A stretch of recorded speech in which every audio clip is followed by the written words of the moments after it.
this water issues forum. And it occurred to me about a month and a half ago that I never heard anything about floods and flooding and flood preparation and such things.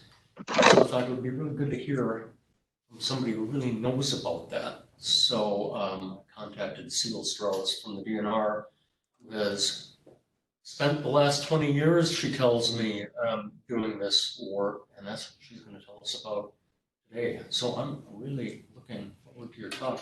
Thanks. The next two talks, we've actually had two cancellations and postponements. So hopefully we can line somebody else up for maybe not the next one in 2 weeks, but a month from now. But if you don't hear from us, that's why.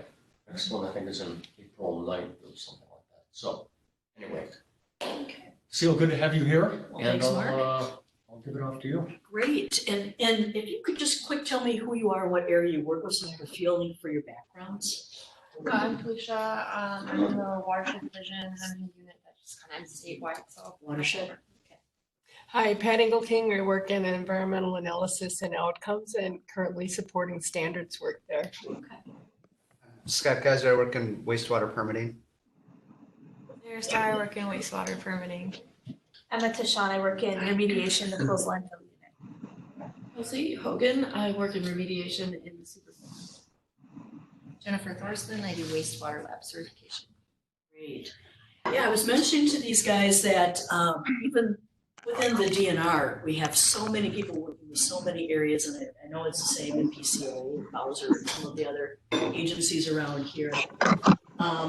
So I was going to talk at a real high level about some of the programs we work with and talk about some of the resources.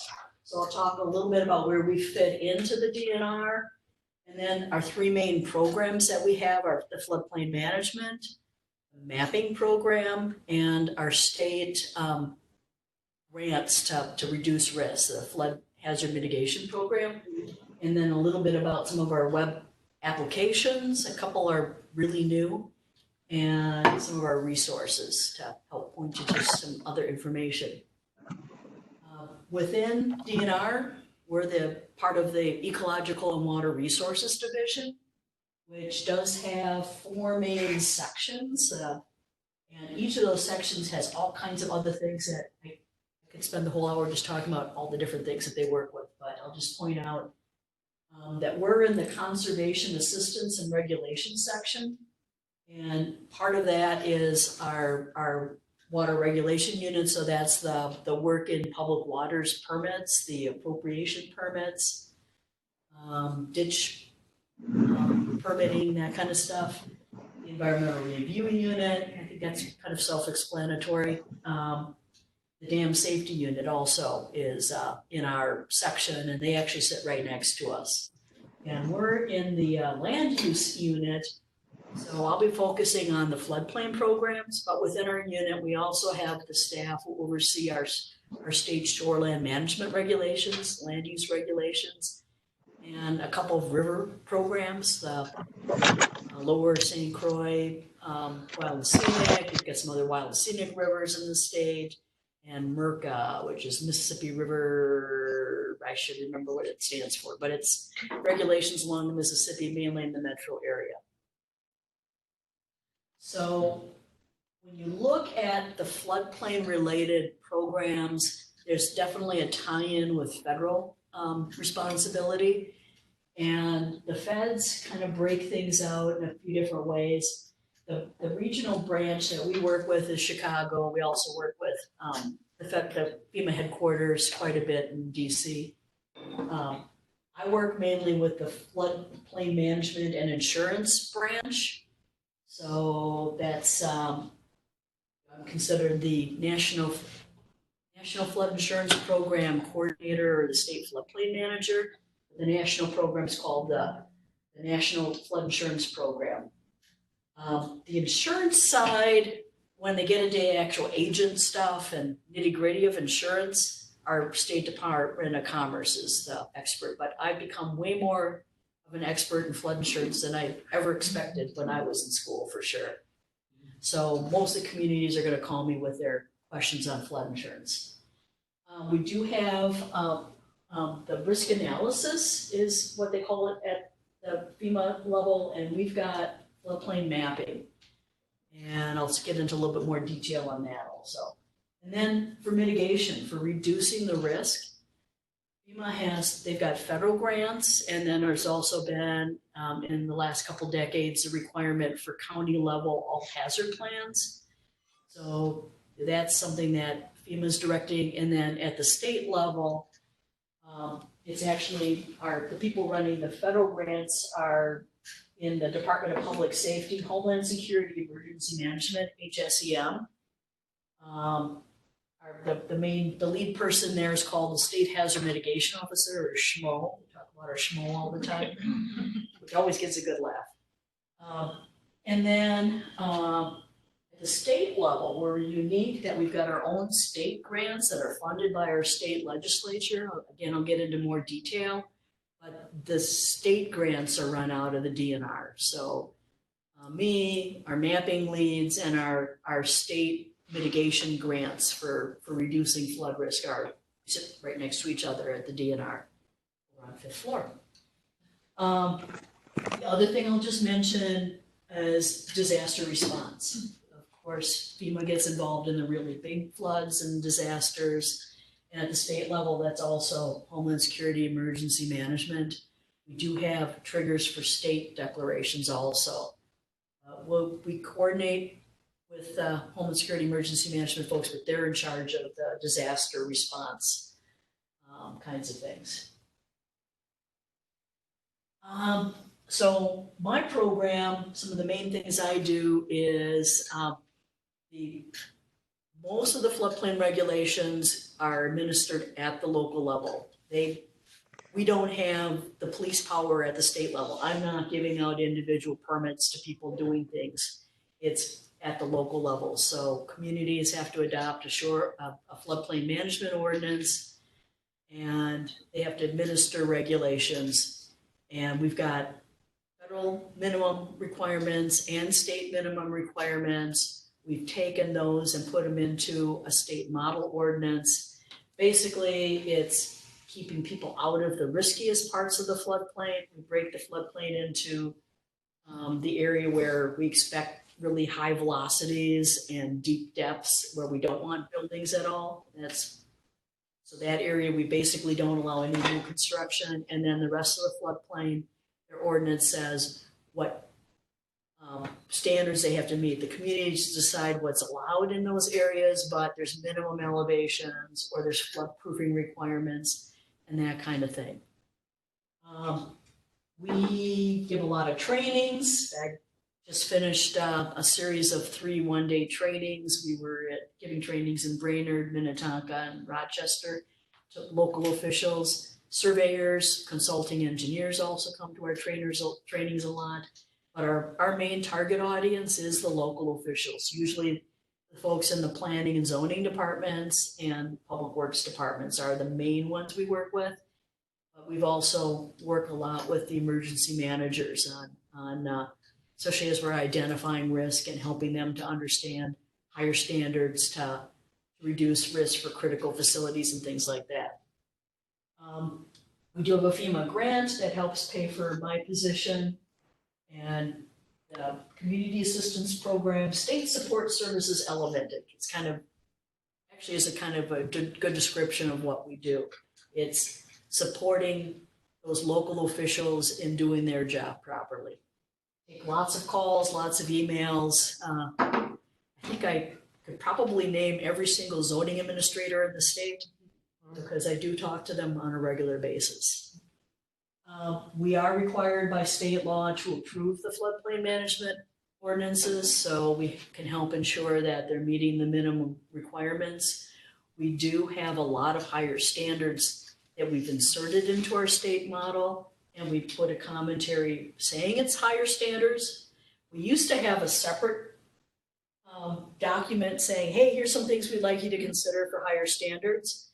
Once we put them in and told them, well, you can take them out, we found that communities tended to adopt those higher standards that were in our model.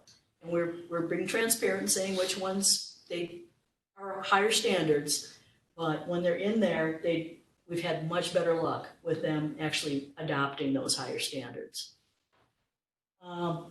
We coordinate with the floodplain mapping efforts, so I'm involved in all of those mapping meetings and helping local officials to understand the implications of what's on those maps, how to interpret the maps, where their areas of concern are, and relaying that to the mapping people. And then we do a lot of coordinating with other state and federal agencies. And one of the things we have to do is, and that FEMA's really, they had us do a report last year verifying how we make sure state agencies follow the rules. Because, and I think part of it was prompted because there's a few states that their DOTs especially are known to say, well, the rules don't apply to us. And luckily, we've had a good working relationship with our DOT, and we coordinate regularly with them, and they reach out to us with questions, and especially the culvert bridge people. That's where we potentially have the most impact in a floodplain. So luckily, most of our state agencies are doing a good job of following our state and federal regulations. And we were able to show FEMA that we've got state law that they have to. Okay.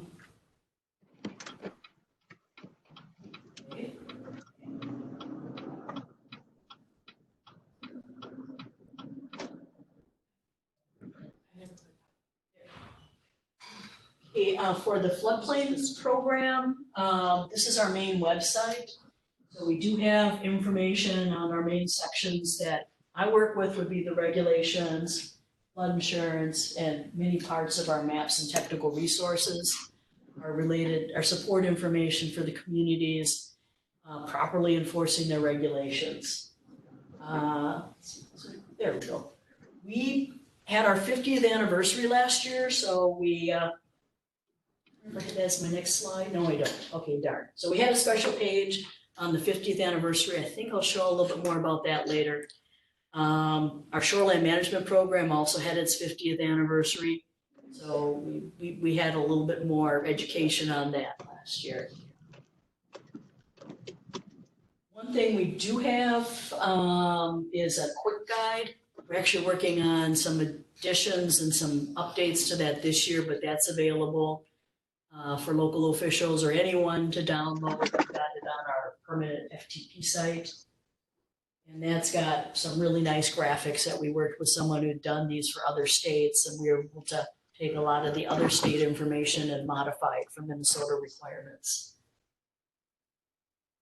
The mapping group, they work with FEMA. We've had someone coordinating with FEMA on the mapping efforts. Most of the funding for updates to the flood insurance maps, to the flood risk maps, comes from FEMA. And in the past, it's been mainly FEMA contractors doing the work, and we were coordinating as it went through the review process. You'd have a meeting to see what concerns were locally, what the main priorities were for having better data. They go and do the modeling and show the mapping, and then we have a meeting to review the maps and see what they show and make sure it makes sense to the locals. And then we go into a period where it goes through the due process for it becoming the official regulatory map. The maps do have the high-risk area. We basically regulate the 100-year flood, the 1% annual chance flood, but we also have other frequencies when we have more detailed information. We have the 10-year, the 25-year, the 50-year, and the 500-year in places where we've got more detail. Question? Can I ask a technical Sure. question about that? So recently in my unit, we need to calculate low flows for wastewater plants, and there's some of our constituents are requesting we use change what period of record we use. Okay. So I've been doing a lot of research into Minnesota's climate history and like how long we have data. Yeah. And just earlier this week, I read a paper that was able to look at Minnesota's climate history going back 1,000 years. Wow. And right now it seems like we're in a pretty constant climate. But in the past, we've had like multi-decade droughts and also multi-decade wet periods, like Yeah. 500 years ago. Right, And so a 1%, a 1 in 100-year flood, if you use the past 60 years of data, you're going to get a very different answer than if you use past 1,000 years. And actually, there's a big long document where they look at the flood frequency for the Red River Diversion Project, and they go back a long time. right. So I guess my question is, it's maybe more general, but how do you use a long period record to calculate that 100-year flood? And how much argument is there over what 1 in 100-year means? It varies with each area and each project, and certainly the Fargo-Moore had, our mapping lead, Suzanne Giovanni's been deeply involved in that. But in general, what we do is we look at what's the best data. And Hey, how you one of doing? the big things that we got is when we look at a lot of the modeling that was done for the FEMA maps, a lot of the mapping and modeling was done in the 70s on the and 80s, and so they were using results in the of the two surveys. situations where they were doing models where And they he was wanting, I think he wants to bring them up there, but I'm not. He they were didn't say using what was like called bring them up technical there. paper But he said that 40, you and I which came out in worked on it. 1960 based on the historical record as of So I don't know, 1960. it sounds like we have all but In one or two. He said probably 14, Yeah. Atlas 14 came out with an And I was additional wondering, 50 he's years wondering. of data Could, and or listen to, a lot more stations. So that's showing definitely higher precipitation, especially for the 100-year. report you did for the It wasn't too pollinators. different for like the 10-year. And Yeah, I the one didn't that- include probably that the one slide that here, but brought we've got up. a slide showing the difference On between that one. technical paper 40 Okay, yeah, amounts so you're and wondering. Atlas 14. Get to work And on it's like 30% higher that part in of the it metro area. and get it. And And I don't know if you ranges want from, up there. I want to say like 20 to 30% around the state. So Yeah, I know he looks at his that phone. definitely is I would making a guess, difference. And as shoot him a in the text places and where email, we're using models, about like when to get swim it models, done. if you're familiar with And that, if you want or my other help, models I don't know what I where can do just for the you. input of the precipitation, that's making a huge difference as we update the mapping, and it's definitely showing higher levels. Yeah, but try to send them electronically so you can read it off Stream the phone. gauging or regression formulas were used, it's not making All right, let me know a if you need difference, help on but this. that's been incorporated along the way. The other, and along that same point there, we're also looking at what our climatologists are showing us that in the long term, we are definitely seeing a slight increase in the amount of water each year, and then more of this rain is coming in the intense storms. And that's part of the message we give our local officials is that okay, this is the 100-year, but we're seeing more of the 6-inch plus rains and the 10-inch plus rains. And I think it's since, I should have this memorized, but it's since 2000, there's been 65% increase in the 6-inch plus rains in that time period. So it's, and the increase in the 3-inch rains is huge. So that's definitely part of the story we're giving people is that these are the minimum regulations. This is why we really encourage you to look at some of these higher standards. I don't know if I'm getting at what your question No, was. But, you are. okay. Thank you. But with the FEMA mapping, traditionally originally they did it at the city level and then the unincorporated county, starting in like 2000 range. They went county-wide, and they do it a county at a time.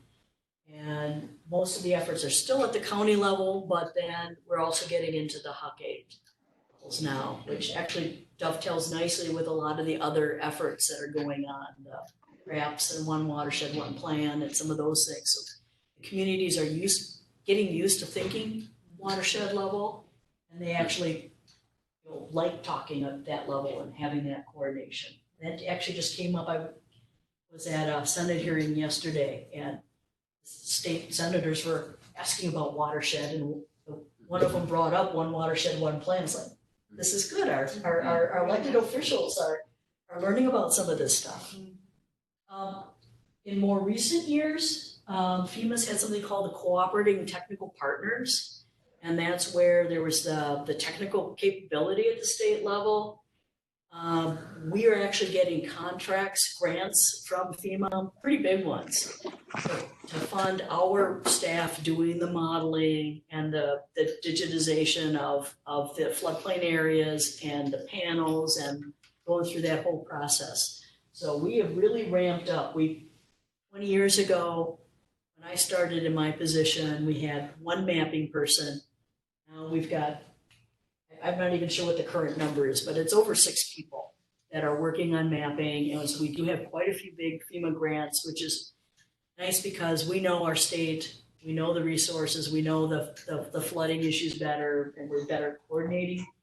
On the ones that FEMA contractors still do a lot of the work, and we definitely coordinate. Just yesterday, we were having a meeting in Zumbrota about updates in Goodhue County.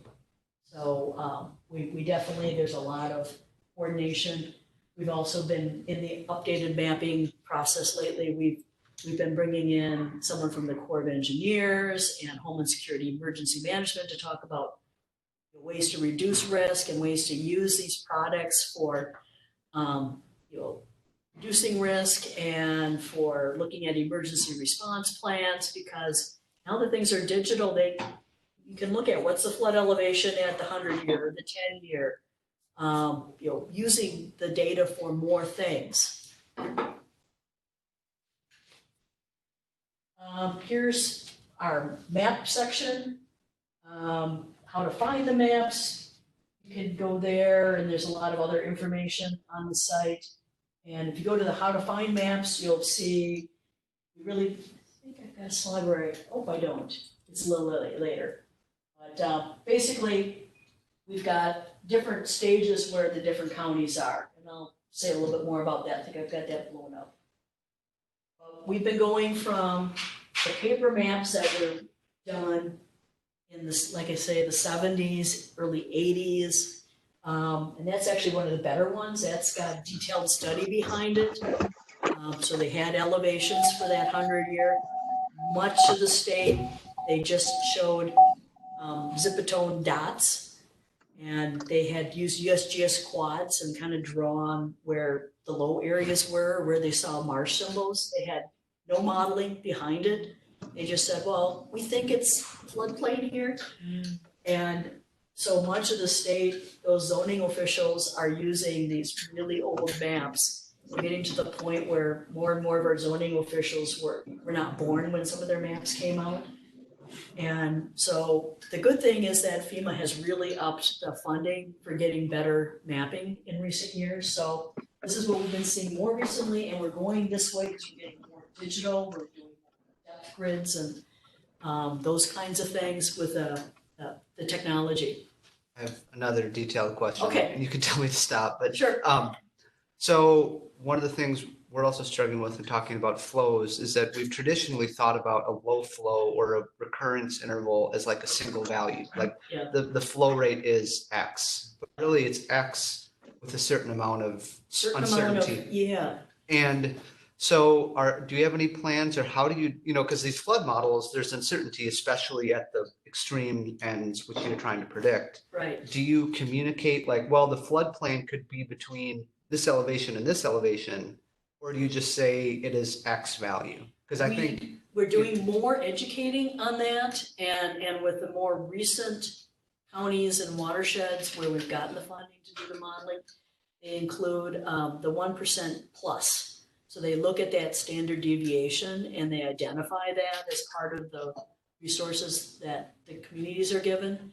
We talk about it, but it's not shown really well. It's something we could be doing more educating on, because like you say, it's not, this is the number we put on the regulatory map, but you've got a range there that it's based on. Well, one thing, look, I don't think I've got an example. One of the things we've been doing is people tend to think of, gee, I'm in or out of the floodplain.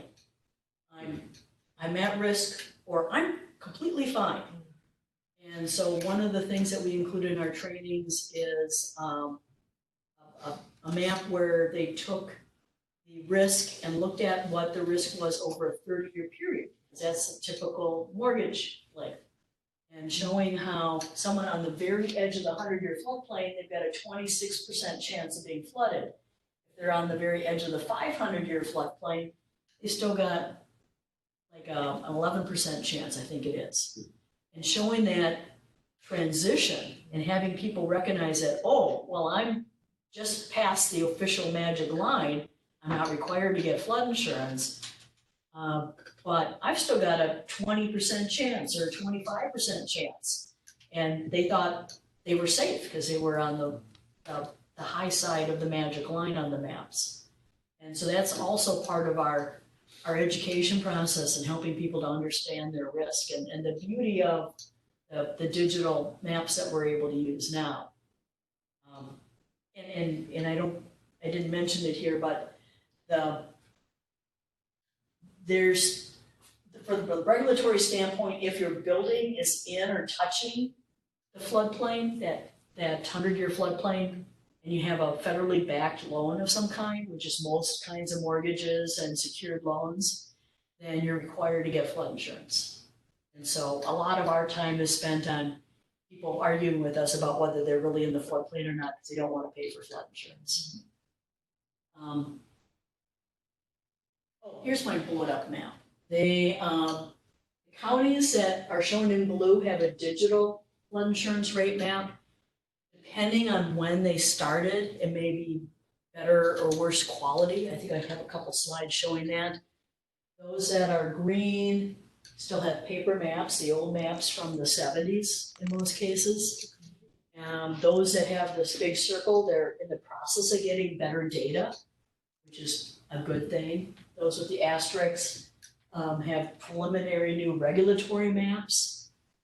And we do have some of the counties that are mainly lake development that FEMA in the 70s decided they did some emergency maps, some quick and dirty maps, and then they went and did the maps we've got now. But they said in those counties that, gee, your floodplain regulations regulate within 1,000 feet of lakes. That's where most of the development is in those counties. And in our shoreline regulations, we have a minimum elevation for buildings. That's basically the same as what we have in our floodplain regulations. So they don't have a FEMA map because our shoreline regulations take care of that, avoiding that flooding risk. Okay, here's showing in Anoka County, this is the 1980 flood insurance rate map. This is the supposed new map, and using the LiDAR in the background, we now have the statewide LiDAR, and so newer studies that were funded beginning more recently, part of the requirement is that they're having data behind all of the flood zones, so there's a model or a study of some kind. It's not at the rigor that show elevations on the FEMA maps, but we've got supporting data in all those areas. This shows what they were doing with those, like Hennepin and Anoka are probably the worst cases because they started the process before we had the LiDAR. And you can see they just took, we call it digital capture. They just took the shape that was on those old maps and they slapped it in here. Once you put on that LiDAR, you can see that it doesn't match very well. And so we have a lot of issues with that in Hennepin and Anoka and parts of Washington and Ramsey. Basically our most populated counties because they were the higher priority to get the digital maps right away.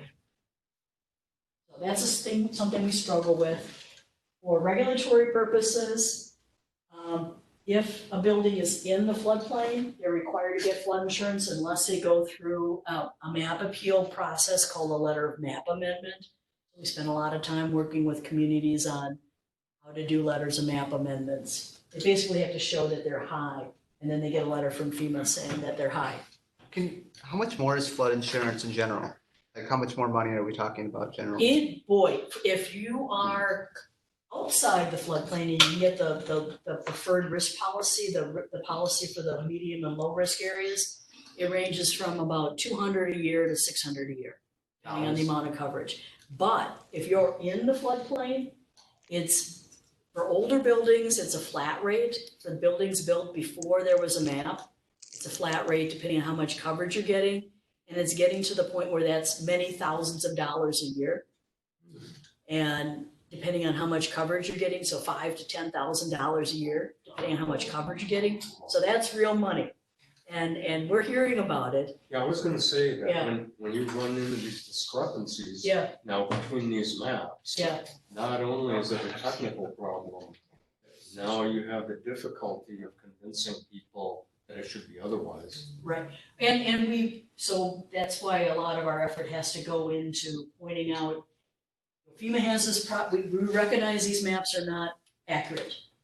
That they're not drawn with accurate boundaries. Here's the process you need to go through to show FEMA the better data. And luckily in Hennepin and Anoka counties, we work with their GIS staff to do separate mappers that they could do, and that they can use that map on the county site. Well, I would think that Yeah. the real resistance would be FEMA, it would be from the local residences and businesses. And Oh, they definitely, they are quick to point out when things are wrong, and we have to help them go through this process. And in Anoka County, Emmer's office, Representative Emmer's office was involved very quickly. And actually, they were very helpful in working with the county and getting that mapper set up quickly. Because they wanted to do everything they could to help their citizens, and their district was one of the hardest hit with this cruddy boundaries. So that's part of the challenge we're working with is this is our reality. And then on the other hand, you got people who should be regulated, and our state law actually regulates it. In their ordinance, it says if there's a discrepancy between the map and the actual ground, you go with the ground and regulate those low areas. So LiDAR, I'm guessing you guys are probably familiar with LiDAR. But with the LiDAR, we have a much better product, because they do use the LiDAR to draw those boundaries. And when we do the maps with the LiDAR, people believe them and they can understand it. And I've been at some of those public meetings where the farmers start looking at the maps, and they initially are saying, oh, this is BS.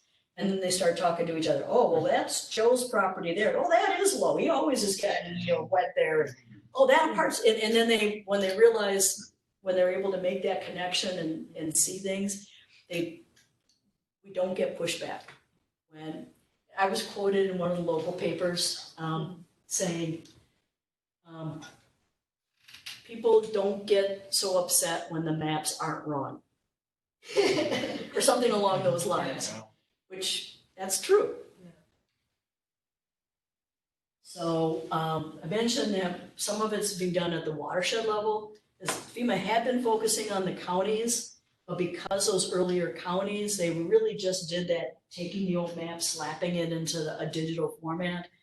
So now one of the watersheds we're working with is the Twin Cities Huckade, trying to get those terrible Anoka, Hennepin County maps that really are bad boundaries. We're working really closely we've got pass-through contracts with a bunch of the watersheds. 6 or 7 of the watersheds are providing updated modeling. Most of them are using their Atlas 14 information, and they've got swim models supporting it. And so we'll be getting better data, and we'll be delineating using the LiDAR. So we will definitely have better information, but we're still a couple years away from that becoming the official maps.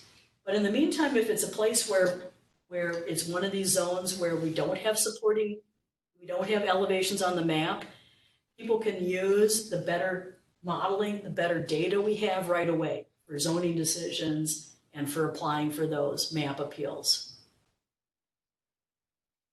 Another one of the areas where we're doing a watershed level is Cannon River, is beginning efforts.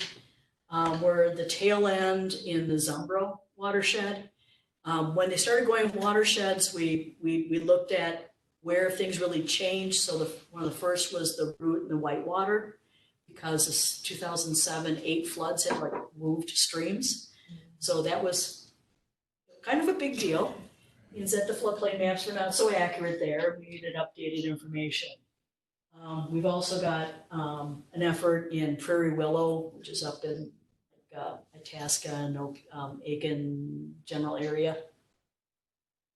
So quite a few watershed level efforts going on, a lot of places where we're getting better data. And where on here you see these pink lines, we call them the pink lines, but they're actually, they're HEC-RAS models, and you have the cross sections. We have that available publicly. It's available, people can download it at the MinGeo Commons site, or we provide the shape files to the communities. I don't think you guys can get our quick themes. It's on the DNR quick themes for our GIS. But if you ever wanted those, they are available at MinGeo Commons. Once they've been through a certain level of review, those models are made available, or the cross sections are made available here. This shows, we have a link showing by county kind of what the status is of the mapping. And I update that every month or two. So you can see what data we've got. In several of the counties, they've got preliminary new maps, or they've got the work draft maps available. And FEMA started putting that on some nicer platforms. So we've got a page now where we've got county data and map viewers, we got links to that. So like here's an example where in LeSueur, they've got the better data available. It's not the official regulatory map yet, but we've got elevations that they can be using, so those local officials have some numbers to use as they're making decisions on where people can build. And this is a FEMA site where they do show all the digital maps, including the preliminary maps. So and this is an example. It's the preliminary new maps, and it's getting a little different look from the existing maps, but it's available there and it's put in the address. It's so much easier for local officials and us to look at. You used to have to go and look at the paper panels or the digital panel versions of those. So moving on to our other main program is the Flood Hazard Mitigation Program, and that was authorized in 1987. I did an article not too long ago about the 1987 superstorm, because when I was talking with this reporter about this program, and she's saying, well, was there something that prompted the program at that time? I said, well, were you in the Twin Cities area in 1987 when we had the superstorm?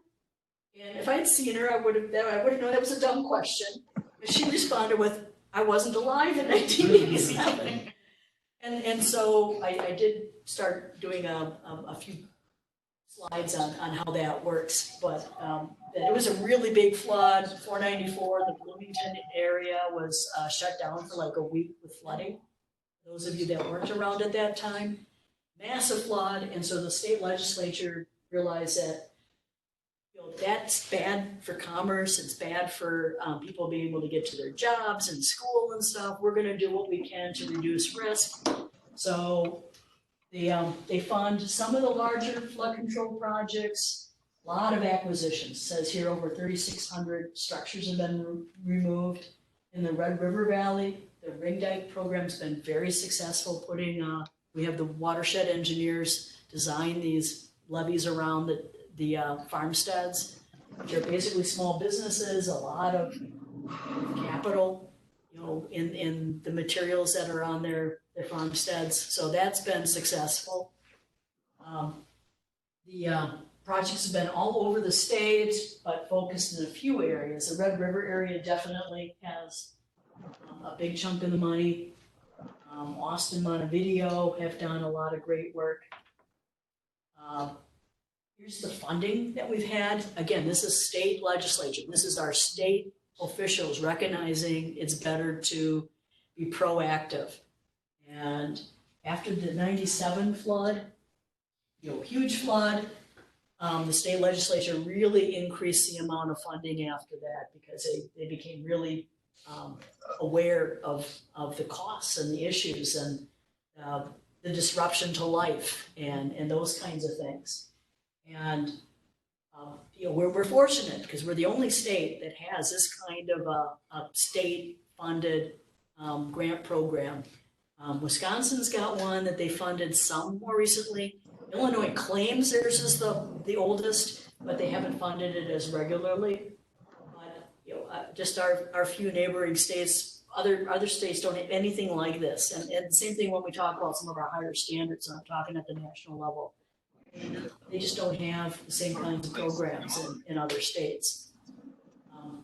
And one of the things that we're pointing out to decision makers now too is that there had been an old national study that said for every dollar you put into mitigation, into flood risk reduction, you save $4 in disaster response costs and those kinds of things. They've updated that study and they say that mitigation in combination with the regulations and building code kinds of things, it's one for $7 now.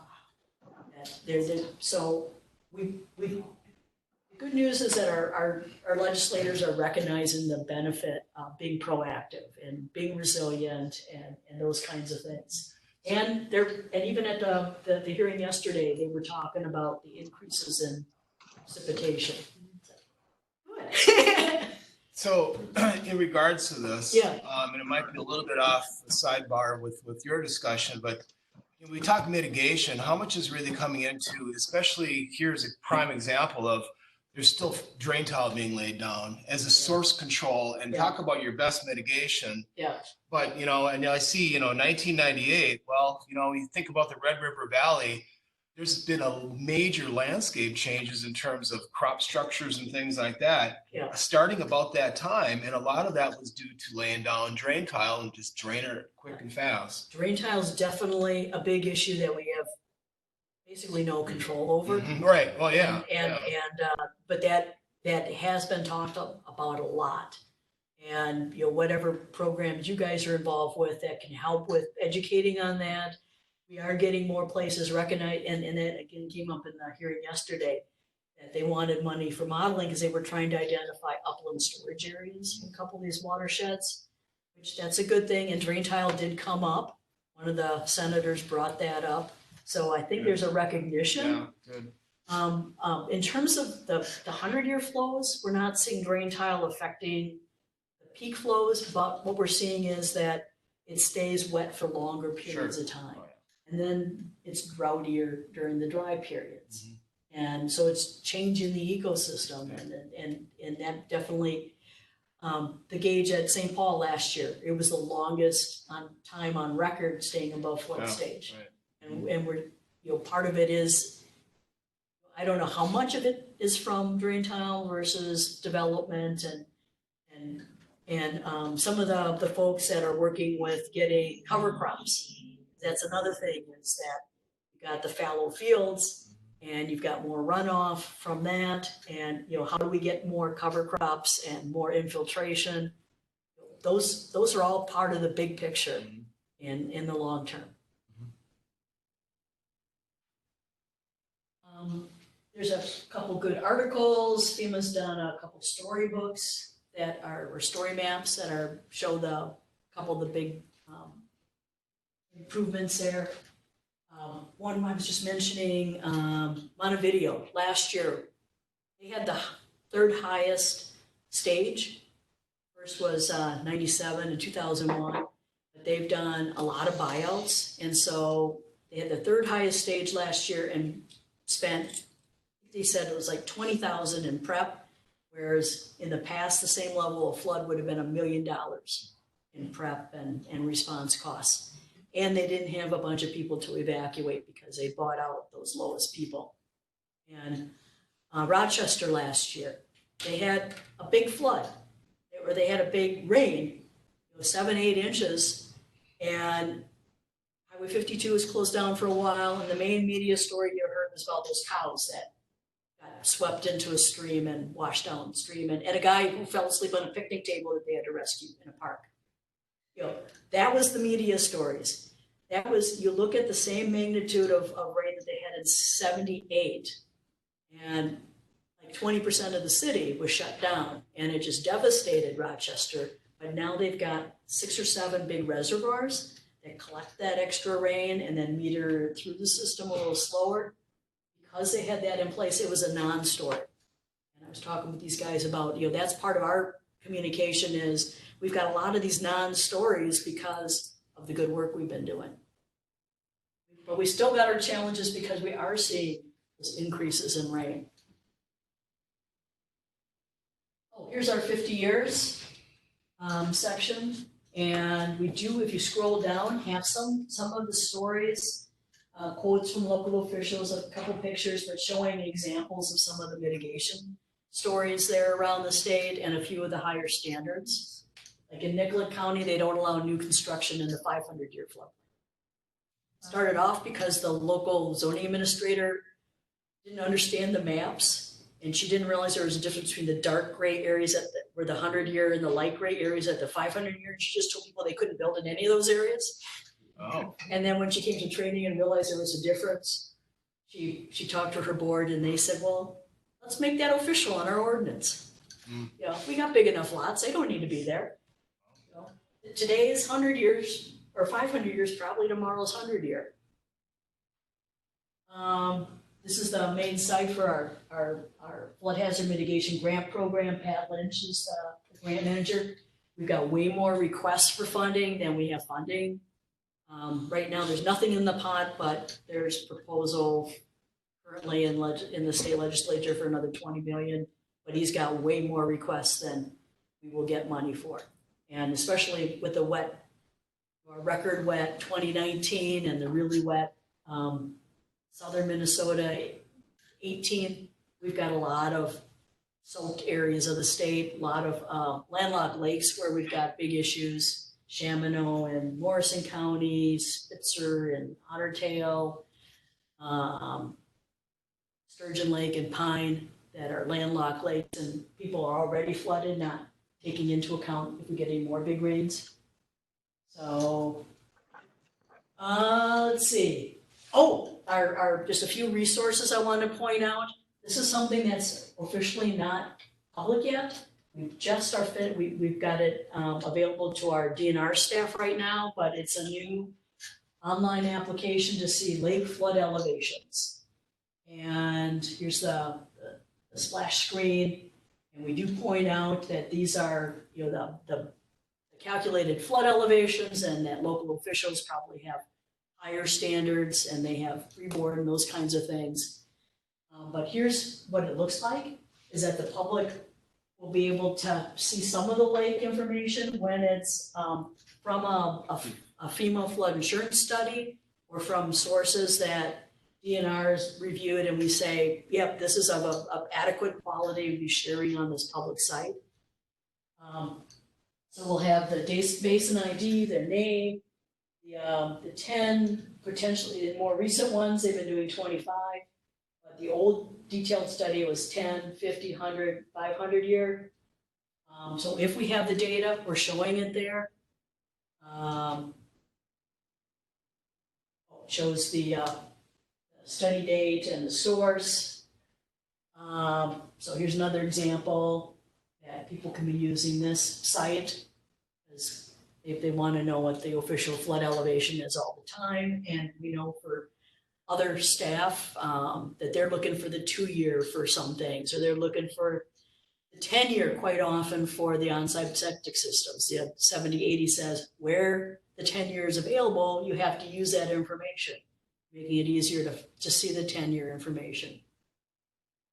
And the 500-year, we harp on communities to look at that for either putting it into their ordinance to keep the critical facilities, the utilities, the hospitals, nursing homes, schools, fire stations, all those kinds of things we define as critical facilities, and encouraging them to stay out of the 500-year or build higher in those areas. Can I just ask a question Sure. about the different, so are you using, like, how often are those 10, 20, 50 year updated? Is it updated as you have more data, or is it this is still like, before kind of we've been starting to see these changes in climate? It depends, like in this example, this is from a 2013 study, but like I said, we've got many counties where the maps are still from the 70s. And the data then is probably from the 60s, if the map came out in the 70s. So there's a lot of places where we don't have the most up-to-date data. That's where we're trying to prioritize those watersheds where we know we've got higher risk. The Twin Cities is a great example because the Atlas 14 is not taking climate change into account. That's just looking at historical better records. And we're definitely playing catch up all over the state. One of the things I struggle with when talking about flows is explaining to people like what a 1 in 10 year frequency actually is. Yeah. You know, it's like a 10% chance of occurring. So I'm wondering if you have, seems like you talk to a lot of people. Do you have like a easy way to explain that? Like what is what does 1 in 500 really mean? Yeah, we try and talk more about percent versus the 100-year flood, for example. And that's part of what we tell local officials is that we try and stay away from talking about it as the 100-year flood. We talk it about as a high risk area. And it's the 1% chance in any year, but again, it's 26% chance over a 30-year mortgage that you're going to get flooded. For a 10-year flood, you got a 10% chance in a year, but over a 30-year mortgage, you got a 96% chance of being flooded in that area. That gets people's attention when you talk 10-year, and that's the edge of the high edge of the 10-year floodplain. So we try and use those kind of terms. We try and use those gradated, graduated kinds of maps showing the risk. But if you talk about the 100-year, people tend to think, okay, I have my 100-year, I'm good for another 99 years. Right. Why are you telling me what to do? And in the Red River, that 97 huge flood, you know what their previous water record was? 1897. Wow. So that was really screwing us up, trying to get that message across to the folks up there because it was literally 100 years since their previous flood. But then they had a bunch more really big floods, so then they got past that. So, yeah. Just an aside, I was reading yesterday, apparently the worst flood the Red River's ever had on record is the 1826 flood. And it seems like it dwarfs everything that Minnesota, like we've seen, like we have record for. Yeah, I've seen some articles about Like that. it seems, I was shocked how crazy it was. Well, and there was some, and I can't remember what year it was, but there were some historical writings about some other really big floods in, I want to say, oh shoot, where was that? Somewhere in Midwestern, central western part of the state. And I know I had included mention of it in an article I wrote in our newsletter a few years ago. So, and that's part of the message we're trying to get to people is that, you know, there's different levels of risk. Here, you know, you've got risk. You know, here where it's a more medium risk, but we still got risk. And for those and more important things, and for transportation, we want to use the best information we have. We want to stay out of these areas. We want to make it so that you know where you're going to have to start evacuations or put barriers up, or where your priorities are for rebuilding those bridges or those culverts. And we've got our work cut out for us. The DNR staff do have access through our lakes database is where we put a lot of this information traditionally. That feeds Lake Finder, if you've used our Lake Finder site. It also, we had flood information in there, but now we've got the new platform here. So we'll be getting better information in here. This will be public pretty soon by the end of the month. So you'll be able to see it. Another site we've got is, I talked about these models that we've got. We've got quite a few models around the state, and we now have hydraulic model download site on our website. So these A zones, these approximate study zones where we've got a HEC-RAS model supporting that information with supporting data. We make those models available. Yep. So if you click on the stream, you can see when it was done, what kind of model was used. You can get an idea of what the topo source was in this example was USGS. The more recent ones would be the LiDAR, was that they did the modeling. They cut cross sections with the LiDAR. And we've got a lot more information, and those are publicly available. If you think there's a model and it's not on this site, you still email us and ask for, do you have the model? Couple other sites I don't know if you're aware of. We've got the Mintopo viewer. How many of you have used Mintopo? A few. Okay, this is a really cool site. I'll just show that you can go there, put in an address. Here's the main things you can look at. You can put imagery on there. We only have a couple choices because it was intended to be able to work on an iPad in the field. But you can turn on the flood data. You can turn on the flight lines, see what date the LiDAR was flown. But people use this for, here's showing the old floodplain, the unmodernized, where we had quick and dirty Q3 layers, basically. You do have a transparency bar so you can see through. Modernized is the pinkish color. This elevation tool brings up this box. You can click on a specific site, get a site-specific elevation or the lat long. You can also draw a cross-section on the fly, and you can hover over those and see the elevations at each of those spots. So it's a very nice tool, not just for floodplain.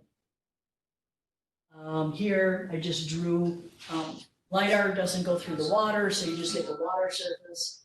But here, looking at a bluff area, figure out where the bluff is or a steep slope is for regulatory purposes or design purposes.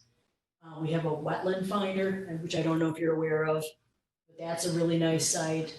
And you can, it points out which ones are the public waters also. So you can see that. What else is it pointing out? Oh, on the trainings, we've got trainings and we've got a newsletter that I send out like quarterly, and you can go to our training site, go to scroll down and see some of our past issues. Definitely have talked about some of the mitigation projects, some of the climate change kinds of topics. This last issue talked about spring forecasts and how to look at USGS gauges and stuff like that. We've got some innovative higher standards for our shoreland program, so a lot of examples of higher standards. So some other nice resources there. So hopefully this was trying to stay at a high level of what we've got, and you can check out with us if you've got questions on the specifics.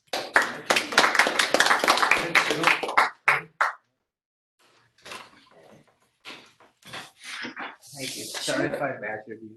Pardon me? Sorry if I badgered you. Not a problem. No, these are good questions, and those are the kinds of things actually we talk about a lot, because they are issues, and there's uncertainty. Our modeling's getting better, and one thing I didn't mention is that FEMA now with the LiDAR, and we can do the HEC-RAS models for a lot cheaper. We're able to get better data. They're doing those extra